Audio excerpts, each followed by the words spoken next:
Quelqu'un dira peut-être, pour autant que je le sache, je me suis livré entièrement à Christ. Et pourtant, il me semble que ma vie est encore charnelle.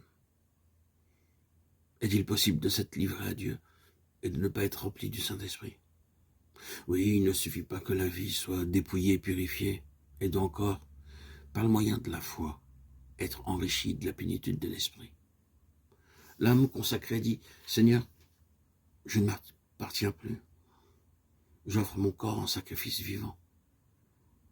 Par la foi, elle ajoute, Christ vit en moi. L'âme consacrée dit, que veux-tu que je fasse? Par la foi, elle peut dire, je puis tout par Christ qui me fortifie.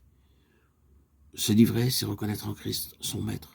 Croire, c'est s'approprier la vie même de Christ. Avez-vous jamais vu un arc-en-ciel parfait? Généralement, une extrémité est bien distincte, tandis que l'autre se confond avec le ciel. Un jour, sur la mer, je vis un arc-en-ciel dont les deux extrémités paraissaient sortir de l'eau. L'arche ainsi formée était complète. Par ce phénomène de la nature, le Saint-Esprit me fait comprendre le rapport de la foi et de la grâce en ce qui concerne le salut.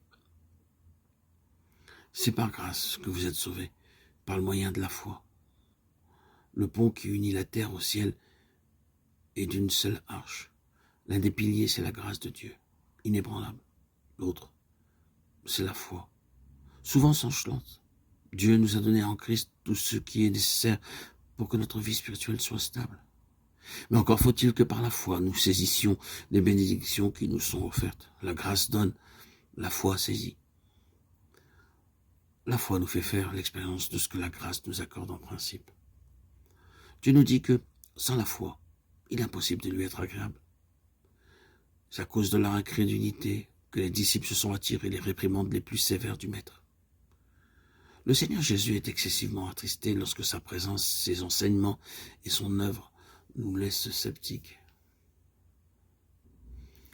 Vous vous souvenez, lorsqu'il était dans la barque au milieu de la tempête, ses disciples eurent peur.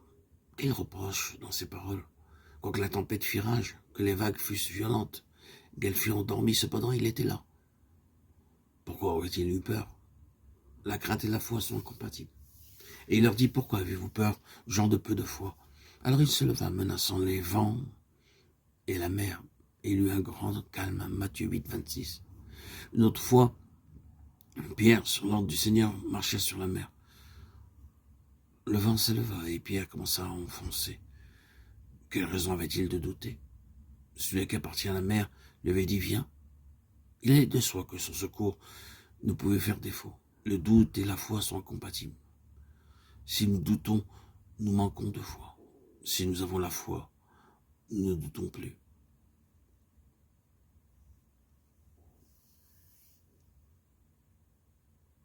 Aussitôt Jésus étendit la main, la saisit, lui dit, homme de peu de foi, pourquoi as-tu douté? Matthieu 14, 31.